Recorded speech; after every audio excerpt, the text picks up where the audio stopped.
News IBN 2020 में आपका स्वागत है। सच कभी छुपता नहीं, आईबीएन कभी रुकता नहीं। देश प्रदेश की ताज़ा तरीन खबरों से रूबरू होने के लिए आप जुड़े रहिए परवेज खान के साथ न्यूज़ आईबीएन 2020 पर। शिवराज सरकार के राज में नहीं है सुरक्षित आशा ऊषा सहयोगी कार्यकर्ता। आप सभी को मालूम है कि हम सभी अभी कोरोना जैसी घातक छुआछूत वाली जानलेवा बीमारी के संकट से घिरे हुए हैं। संपूर्ण देश प्रदेश अभी त्राही त्राही कर रहा है। इसलिए कोरोना संक्रमण से बचने के लिए कोविड-19 टीकाकरण अभियान चलाया जा रहा है। इसी अभियान के चलते 60 प्लस एवं 45 प्लस के हितग्राहियों को घर घर जाकर टीका लगवाने के लिए बुलाने आशा कार्यकर्ता को जाना पड़ रहा है। सरकार के आदेश है कि कुछ भी करो, ग्राम के चिन्हित हितग्राहियों को कोरोना के टीके लगवाओ। आशा कार्यकर्ता स्वास्थ्य विभाग की बहुत निम्न कड़ी है, जो बहुत ही अल्प मानदेय में ग्रामीणों को स्वास्थ्य सेवाएं प्रदान कर रही है। कोरोना के टीकाकरण अभियान में कार्य करने का आशाओं का कोई मानदेय नहीं दिया जा रहा है। फिर भी हमारी आशाएं अपनी जान जोखिम में डालकर 24 घंटे कोरोना काल में अपनी सेवाएं प्रदान कर रही हैं।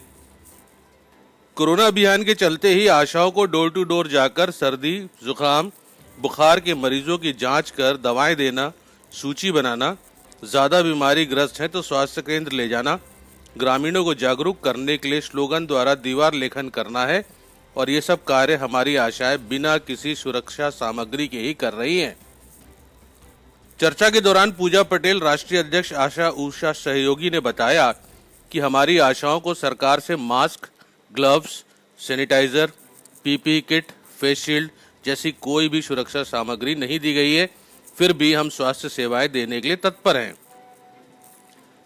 पूजा पटेल, राष्ट्रीय अध्यक्ष आशा ऊषा सहयोगी ने बताया कि कोरोना अभियान के चलते ही हमारी आशा रचना यादव, ग्राम सतपैया चंदेरी भी अपने ग्रामीणों को कोरोना संक्रमण से बचाने के लिए किल कोरोना सर्वे कर सर्दी, जुकाम, बुखार, गले में दर्द, हाथ पैर, सिर दर्द, सांस लेने में तकलीफ जैसे मरीजों की जांच कर सूची बनाने के लिए घर घर जाकर लोगों से तबीयत की जानकारी ले रही थी। बीमार मरीजों को दवाएं भी दे रही थी, साथ ही दीवार लेखन भी कर रही थी। लोगों को कोरोना संक्रमण से बचने के लिए बोल रही थी कि टीका लगवा लो, या बहुत जरूरी है।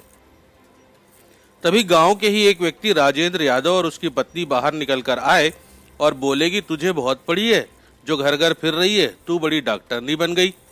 तू ही सबको ले जाकर जहर के इंजेक्शन लगवा रही है, तुझे बहुत कोरोना चढ़ा है।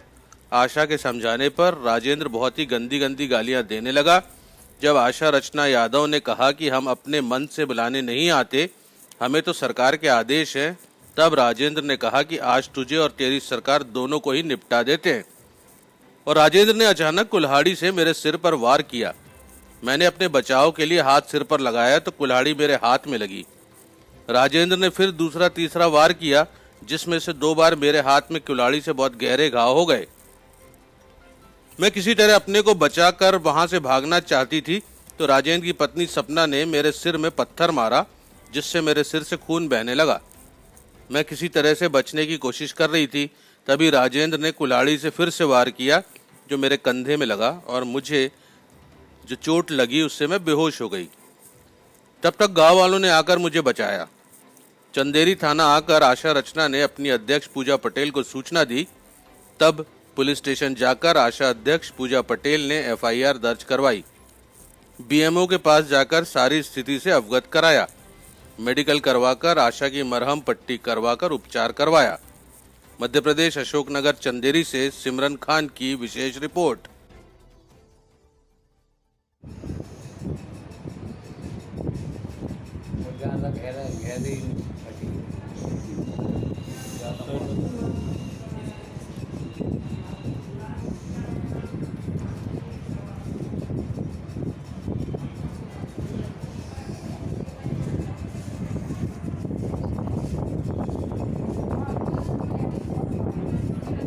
अरे वो सिर में मारा ना तो हाथ लगा लिया उसने, और जाकर के हाथ लगा लो, नहीं तो अभी तक तो इनकी पीएम करवा रहे होते अपन।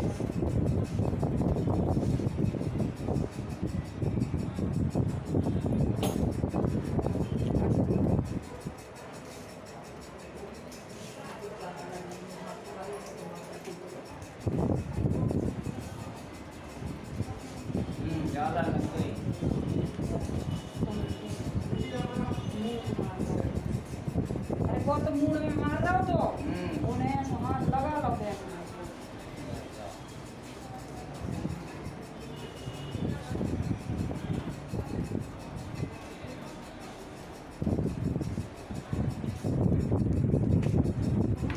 बुखार बनी है, कल लगी हमारी बाटल दे आई थी हमारी पानी की, कोई आदमी दवाई खुआई थी, फिर इसकी पानी नीची है, कल रात में मैंने दिया इसकी बाटल दिया रहा था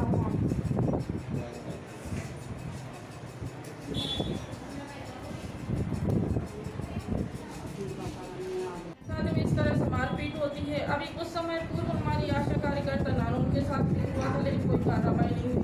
आज पुलिस को कुल्हाड़ी से जान से मारने की कोशिश की, जब हाथ नहीं लगा दी तो सर में मारने को फट ही जाता सर। अभी हमारी आशा ये कि कोरोना की सर्वे कर रही थी और टीकाकरण के लिए बुलाने गई थी मरीज को, तो वहाँ उस सामने वाले की हितग्राही की घर से निकली है, लेकिन उसने इसको इस कारण से मारा किसने है? नाम राजन ने और सपना ने, दोनों पति पत्नी। कल भी टीकाकरण था तो कल भी टीकाकरण में इसने उसको सच पई है खदेड़ा उसको कल टीकाकरण में, तो कल तो वो भाग ली। इधर पीठ में भी है और इधर सर में है सर। माननीय मुख्यमंत्री जी अब कोरोना का टीकाकरण करवाए नहीं करवाए, लेकिन हमारी आशाओं को जरूर जान से मरवा रहे कोरोना के बहाने से। या तो कार्रवाई करवाए, आशाओं को सुरक्षा प्रदान करें, अन्यथा ये कोरोना का वैक्सीनेशन और आशाओं को घर घर जाने बंद कराएं। अन्यथा की स्थिति में इस महाविकट समस्या के चलते भी हमारी आशाएं अनशन पे बैठेंगी, हम लोग महा आंदोलन करेंगे अब। हमारे चैनल को शेयर, लाइक और सब्सक्राइब करना ना भूलें। बेल आइकन दबाएं, हमारे चैनल को सब्सक्राइब करें और लाइक करें।